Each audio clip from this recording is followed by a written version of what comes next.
አሰላሙ አለይኩም ወራህመቱላሂ ወበረካቱ። ክርስቲያን ወገኖቼ ሰላም ብያለሁ። እንዴት ናችሁ? ሆነ ያለው አልሐምዱሊላህ። መይሙ ሸቃሊት ነኝ። ዛሬም በአዲስ ቪዲዮ መጥቻለሁ። አብራችሁኝ ቆዩ። ለቻናሉም አዲስ ከሆናችሁ ላይክ፣ ሰብስክራይብ በማድረግ ቤተሰብ ሁኑ።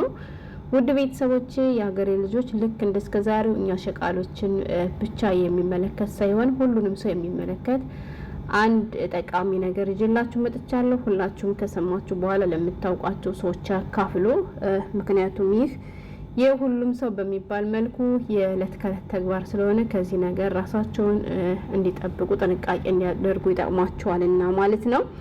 እንዲሁም ዛሬ እንደምታዩኝ ሀገራችሁን እያሳየኋችሁ እገኛለሁ። እንግዲህ በደቡብ ጎንደር ዘር ከሚገኙ ወረዳዎች መካከል አንዷና ምን ልበላት ውቢቷ ከሆነችው ከብናት ወረዳ ሃይ ስኩል ትምህርት ቤት ፊት ለፊት ነው የሚገኘው። እንደምታዩቸው ተማሪዎችም በዩኒፎርማቸው እምር ድምቅ ብለው ለፈተና ተዘጋጅተው ቀርበዋል ማለት ነው። እንዲሁም አሁን ላይ እንግዲህ አልፎ አልፎም ቢሆን ሁሉም አካባቢ ባይሆንም የሚያምር የአየር ንብረት አለ፣ ዝናብ አለ። በጣም ደስ ይላል። በጥቅሉ ብቻ እዚህ ትምህርት ቤት የተማራችሁ የብናት ልጆችና የአካባቢው አካላችሁ ትዝታችሁ መለስ ብላችሁ አጣጥሙ። ሃይ ስኩል እንግዲህ ያው የፍንዳታ ጊዜ የሚያልፍበት ጊዜ ነው። ብዙ ጊዜ ሰምታችኋልና የማታውቋት ደግሞ ባይናችሁ ውቢቱ ብናትን እየቃኛችሁ በጆሮአችሁ ደግሞ ሸቃሊትን እያደመጣችሁ አብራችሁኝ ቆዩ። ወደ መጣውበት ልወሰዳችሁና መልእክቱን ላካፍላችሁ። እናንተ ደግሞ ላይክ በማድረግ ለብዙ ሰው እንዲደርስ አድርጉልኝ ማለት ነው። ይሁት እስኪ ያምር ማገራችን እዩዋት እነዚህ የምታዩቸው ባጃጆች ደግሞ እንዳለ በሸቃሎች ብር የተገዙ ባጃጆች ናቸው። እሺ የሸቃላ ብር ከባጃጅ ያልፍም ያላችሁ ማን ነው? ሰምታችኋል። ስቀልዳችሁ ነው። ሸቃሎች ብዙ ነገር ማድረግ እንችላለን እኛ ማለት ጀግኖች ነን። ይሄ ሁሉ ማለት ነው። ታያችኋል ተማሪዎቿ እንዴት እንደሚያምሩ የዩኒፎርም የትምህርት ቤት ትዝታ ያለባቸው ኮሜንት ላይ አስቀምጡልኝ። ወደ መልእክቱ ልለፍ። በአስቸኳይ ይነበብ ይላል። አስቸኳይ ማስጠንቀቂያ ለመላው ህብረተሰብ፣ ለእህትና ለወንድሞች ካነበባችሁ በኋላ ለሁሉም እንዲደርስ ሼርና ላይክ ያድርጉ። የ254 የአይን ስፔሻል ሐኪሞች አደራ ሞባይል ስልክ የሚያመጣብን ጣጣ። የአይን ማኩረር እርጅና እስከ ቅርብ ጊዜ ድረስ እድሜያቸው በገፋ ሰዎች ላይ ብቻ ነበር የሚታየው። አሁን ግን ከቅርብ ጊዜ ወዲህ ከ30 እስከ 40 ዓመት የሆኑ ወጣቶች ሁሉ ማኩረር ዲጀነሬሽን የተባለ ወደ አይነ ስውርነት የሚያደርስ ህመም እየተጠናወታቸው መጥተዋል ይላሉ የሲንጋፖር የአይን ሕክምና ሆስፒታል ዋና ዳይሬክተር ፕሮፌሰር ሊሊ። ይህም የሆነበት ምክንያት ብዙ ሰዎች ማታ መብራት ካጠፉ በኋላ ተንቀሳቃሽ ስልክ እየከፈቱ ያያሉ።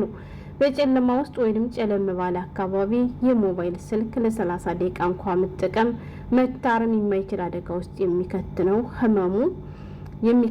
ህመሙ ካታራክት አይን ህመም ማስከተል ብቻ ሳይሆን የአይን ካንሰር ያስከትላል። ይህ ደግሞ መድኃኒት የሌለው በመሆኑ አይን ሲጠፋ ቁጭ ብሎ እንደ መመልከት ነው ይላሉ ሐኪሙ። ይህንን መልእክት ያስተላለፉት 254 የሚሆኑ የአይን ስፔሻል ሐኪሞች አንድ ላይ በመሆን ነው ብለዋል። ብዙዎች ማታ አልጋቸው ላይ ሆነው መብራት አጥፍተው ወይንም ፈዘዝ ባለ መብራት ተንቀሳቃሽ ስልካቸው እንደሚጠቀሙ ስለምናውቅ አደራ ራሳቸውን ከማይድን ህመም ጠብቁ ብለዋል። ልብ ያለው ልብ ይበል ይላሉ። ሞባይላችን ቻርጅ ላይ አድርገው አይጠቀሙ፣ ተጠንቀቁ የዓለም ዶክተሮች አስጠንቅቀዋል። ካንሰር የሚባል ቫይረስ በውስጡ እንዳለ ፈንድቶ ህይወት ሊያጠፋ እንደሚችል ይመክራሉ። ይህም የሞባይል ቫይረስ በዓለማችን ላይ በጣም አደገኛ ቫይረስ ነው። ከፍተኛ የመግደል ፍጥነት አለው። እባካችሁ ይህንን ኤስኤምኤስ ወይንም ይህንን ቪዲዮ ኮንታክት ዝርዝራችሁ ላይ ላሉ ሰዎች ወይንም ለቤተሰቦቻችሁ አጋሩ ይላል። እንግዲህ ውድ ቤተሰቦቼ እቺ ችግር በተለይ መዳም ቤት ሆናችሁ ራሱ ሁለትና ከዚያ በላይ ሆናችሁ የምትሰሩ በአንድ ክፍል ውስጥ 2 እና 3 ሆናችሁ የምታድሩ ከሆነ እንግዲህ አንዷ ስተኛ አንዷ ትቀመጣለች፣ አንዷ መብራት ስትፈልግ አንዷ ሙኬፍ ትላለችና ብቻ የብዙዎቻችሁ እንትን በዚህ ምክንያት ሊከሰት ይችላል።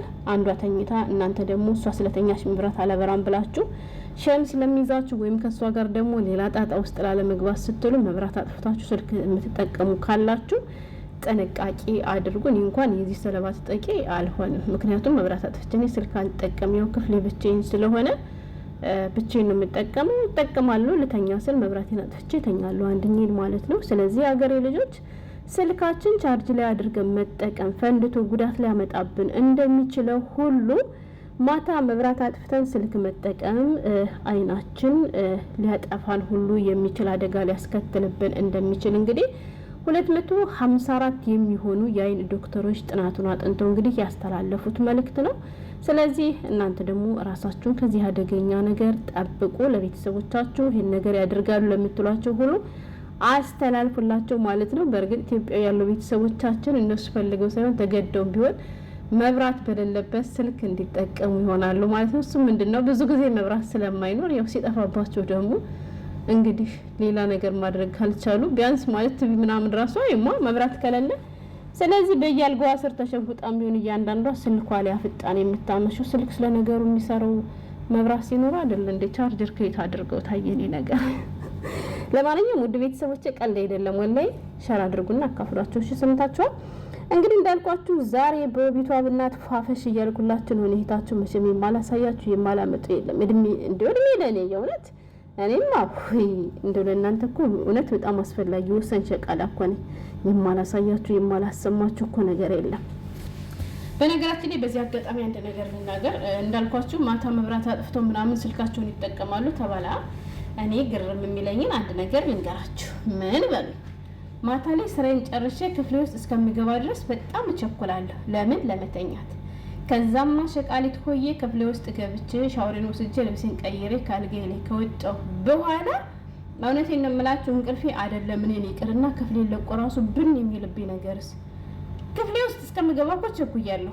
ጧት ስነሳ እንቅልፌን ሳልጨርስ ከተነሳው ዛሬማ ኢንሻአላህ በጧት ነው በማታ ማለት በሰዓት ነው የምተኛ ብዬ ፎክራለሁ፣ ግን አይሳካልኝም። እና ማታ ወደ ክፍሌ ከገባሁ በኋላ እንቅልፌ የት እየሄደ ነው? ልምዱን አካፍሉኝ እስኪ ልምድ ያላችሁ ሰዎች ማለት ነው። ይሄ ነገር እንጂ መብራት አጥፍቶ ስልክ መጠቀም ምናምን ችግር እንኳን የለብኝም ለማለት ያክል ነው። እና ይሄን የምታደርጉ ተጠንቀቁ ነው። ማታ ላይ ግን እንቅልፋችሁ በጊዜ መጥቶላችሁ የምትተኙ ሰዎች ልምዳችሁን ብታካፍሉ ደስ ይለኛል ማለት ነው። ብዙ ሰው ከሰዓት ምናምን እንደዚህ ትኩስ ነገር አትጠቀም ምናምን ይላል። እኔ እንደ ሰዎቹ ይሄን ስኮፊ ምናምን የሚባል ነገር አልጠቀም፣ ደስ አይለኝም። ለምን ብትሉ ከባድ ነው። ስኮፊ በነገራችሁ ላይ አትጠቀሙ የሀገሬ ልጆች። ጧት ማታ ምሽታችሁ ተኝታችሁ ጧት ላይ እንቅልፋችሁ አለቃችሁ ሲል ስኮፊ ምናምን የምትጠቀሙ ሰዎች ወላሂ ጥንቃቄ አድርጉ። እሱ ከጥቅሙ ጉዳቱን የሚያመዝነው። በተለይ ደግሞ በባዶ ሆዳችሁ የምትጠጡ ከሆነ ጥንቃቄ አድርጉ። አይደለም በባዶ ሆድ ጠጥታችሁ አይታችሁት ከሆነ ከቁርስ በኋላ ራሱ ደብሯችሁ እንቅልፍ ምናምን እየመጣባችሁ አስቸግሯችሁ ስትጠጡ እንዴ የሚያሰክር ነገር ተጠቅሜ አላውቅም፣ ግን በቃ የሆነ ራሳችሁን ሁሉ እንዳትቆጣጠሩ የሚያደርጋችሁ እብድ ነው የሚያደርጋችሁ ስታወሩ ሁሉ ምን ሁሉ። እናማ ይቅርባችሁ። በላይ እንደዚህ እንትን ያለና ውስጥ ላይ እንዴት እንደሚጎዳን አስቡት። የኔ መዳም በጣም ነበር የምትጠቀም ቁርስ ሰዓት፣ አሁን ግን ሐኪም ከልክሏት አትጠቀም። ገባችሁ? ብዙ ነው ስኮፊ ትጠቀም ያለሽ ብሏል ማለት ነው። እንደውም እሷ ስኳር ምናምን ሳትጨምር ያን የተዘጋጀውን ብቻ ነበር ማቀርብላት።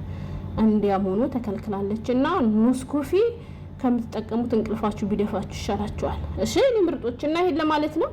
እንዴት አያችኋት የኔን ውብ እናት ማለት ነው። ግን የብናት ልጆች ሆናችሁ የኔን ዩቲዩብ ቻናል የምትከታተሉላችሁ ይላችሁም ልብ ይላል። ምክንያቱም እናንተ ቲክቶክ ላይ ሄዳችሁ ጨፍሩ እንጂ ዩቲዩብ ከፍቶ መስራት እኮ ልብ ይላል ማለት ነው። ግን አላችሁ ደግሞ ጎንደር ልጆች የጋይንት ወረታ የንፋስ መውጫ ልጆች አላችሁ፣ ብዙ የጎንደሮች አላችሁ። ግን አብዛኛው እውነቴን ነው የምላችሁ ወደኛ አካባቢ እስከሆነ ድረስ የማውቃት ዩቲዩበር አንዲት ልጅ ብቻና ብቻ ነች። ሌሎቹ ቲክቶክ ላይ ብትገቡ የሀገር ሙዚቃ ከፍተው ሲጨፍሩ ነው የምታገኟቸው። ብዙ ፎሎ አላቸው ማለት ነው። ግን ለምን ዩቲዩብ ክፈቱና አኑ አብረን እንስራ ሌሎቻችሁ ማለት ነው። እሺ ኢንሻአላህ ኢትዮጵያ ስገባ ወሎ ሄዳለሁ፣ ሸዋ ሄዳለሁ፣ ጎጃም ሄዳለሁ፣ ጎንደር ትመጣላችሁ፣ ኦሮሚያ ክልል ሄዳለሁ፣ ትግራይ ክልል ሄዳለሁ።